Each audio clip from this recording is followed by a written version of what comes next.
세상에서 토익을 가장 쉽게 가르치는 조성흥입니다. 이번 시간에는 가산명사와 불가산명사에 대한 이야기를 한번 해보도록 하겠습니다.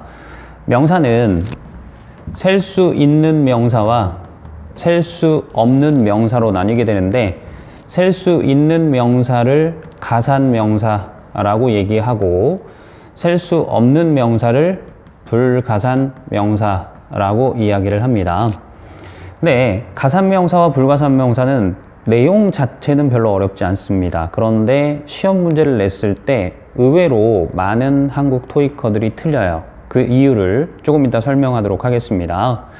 가산명사는 단수명사와 복수명사로 다시 구별이 되는데요.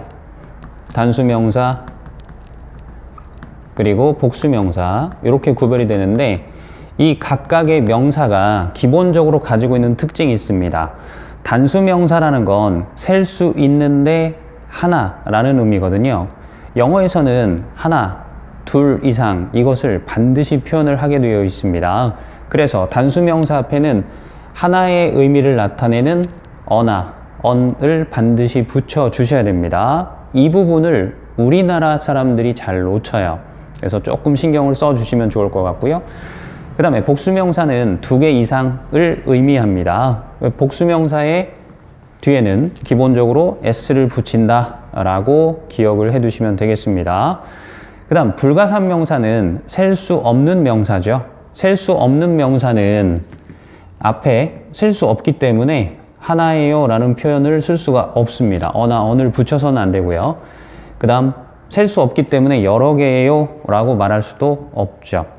그래서 이렇게 명사는 가산과 불가산으로 구별이 되고, 가산명사는 다시 단수명사와 복수명사로 구별이 되는데, 단수명사 앞에는 반드시 어나 언을 확인하셔야 되고요. 복수명사는 뒤쪽에 s를 꼭 확인해 주셔야 됩니다. 그리고 불가산명사는 셀 수 없기 때문에 어나 언 뒤에 s를 붙이면 안 된다라는 걸 기본으로 기억해 두시면 되겠습니다. 자, 그리고 명사는 사람이나 사물의 이름이다 라고 얘기를 했고, 중요한 자리에 들어간다라고 앞에서 학습을 했었습니다. 그러면 중요한 자리가 주어 자리, 목적어 자리, 보어 자리가 있는데, 그 3개의 자리 중에 가장 중요한 자리가 주어 자리죠. 그래서 우리가 명사를 보면 얘가 주어 자리에 들어갔을 때 뒤에 동사하고 맞춰야 되는구나를 생각하시면 좋을 것 같습니다. 자, 그래서 단수명사가 나오면 뒤에 동사를 맞춰라 라고 했으니까 단수 동사를 써주시면 돼요. 그 다음 복수명사가 주어 자리에 나오면 당연히 복수끼리 맞추니까 복수 동사를 뒤에 표시를 해주시면 됩니다. 그리고 불가산명사는 셀 수 없는 명사잖아요. 셀 수 없는 명사는 다 단수 취급을 하게 되어 있습니다. 그래서 단수 동사를 써주시면 됩니다. 자, 그런데 우리가 어떤 명사를 봤을 때 이게 가산명사인지 불가산명사인지 잘 모를 경우가 있죠. 이럴 경우에는 찍어야 되는데 확률이 높은 건 가산명사예요. 그래서 특정 명사를 봤을 때 이게 가산인지 불가산인지 잘 모르겠다, 아니면 헷갈린다 라고 했을 때 가산명사로 찍으시는 게 맞출 수 있는 확률을 훨씬 높입니다. 토익 시험에 나오는 대부분의 명사는 가산명사예요. 그리고 또 하나, 여기서 끝나면 시험 문제를 풀 수가 없습니다. 대부분의 명사는 가산명사인데, 그래서 단수명사 앞에는 어나 언을 쓰셔야 되고, 복수명사 뒤에는 s가 붙어 있는지를 반드시 확인을 하셔야 됩니다. 그게 시험 문제거든요. 자, 그런데 시험에 잘 나오는 가산과 불가산 명사가 있고, 얘네들이 비슷하게 생긴 것들이 있어요. 그래서 그걸 지금부터 정리를 해드리도록 하겠습니다. 자, 가산명사에 플랜이라는 표현을 쓸 수 있어요. 계획 또는 기획이라고 하는 표현입니다. 자, 그런데 비슷한 단어에 불가산명사에 계획, 기획이 있어요. 그게 플래닝이에요. 그러면 조금 전에 얘기한 대로 여러분이 하셔야 될 건 뭐냐면, 가산명사는 단수 복수로 구별이 된다고 그랬죠. 그러니까 명사가 이렇게 플랜이라고 들어가면 안 됩니다. 이 앞에 어나 언이 있는지 꼭 확인하셔야 되고요. 뒤에 s가 붙어 있는지도 확인을 해 주셔야 됩니다. 아시겠죠?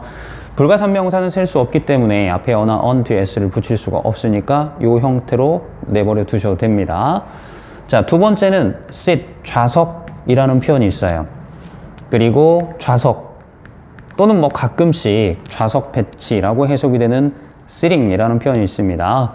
sit은 가산명사고 sitting은 불가산명사입니다. 그래서 sit이라고 쓰면 안 되고 앞에 단수일 때는 어를 붙이고 복수일 때는 s가 붙어 있는지를 확인하셔야 되고요. 그 다음에 세 번째는 permit라는 단어가 있습니다. permit는 동사로 쓰면 허가하다 라는 표현인데 명사도 있거든요. 명사로 쓸 때는 허가증이라는 표현이에요. 허가증. 자, 얘는 가산이니까 앞에 어나 뒤에 s가 있는지를 꼭 확인하시고요. 그 다음에 불가산명사의 permit이랑 비슷한 단어가 permission이라는 단어가 있습니다. permission은 허가라는 표현이에요. 그래서 얘네들이 왜 시험에 잘 나오는지 아시겠죠? 뜻이 같거나 매우 유사합니다. 그런데 왼쪽에 있는 애들은 가산명사고요. 오른쪽에 있는 애들은 불가산명사니까 이거 두 개를 꼭 구별을 해 주셔야 됩니다. 그리고 또 하나 토익에서 가산명사, 불가산명사를 구별하는 팁을 알려드릴게요. 예를 들어서 어떤 특정 단어에서 파생이 된 단어들이 있다고 한번 가정을 해볼게요. 자, install, 설치하다라는 표현입니다. 근데 installer 그러면 설치하는 사람, 설치자라고 해석이 되는 명사고요. 두 번째, install에서 나왔는데 installation, 설치라는 명사가 있습니다. 자, 그런데 이렇게 같은 단어에서 파생이 된 두 개의 명사가 나왔을 때 둘 중에 하나는 가산명사고 둘 중에 하나는 불가산명사로 취급이 되는 경우가 많이 있어요. 그럴 경우에는 이렇게 보시면 인스톨러, ER 붙으면 사람이죠. 사람이면 셀 수 있죠. 그러면 이 경우에 인스톨러는 가산명사가 되는 거고요. 반대로 인스톨레이션은 불가산명사로 쓰인다 라고 접근을 하시면 되겠습니다.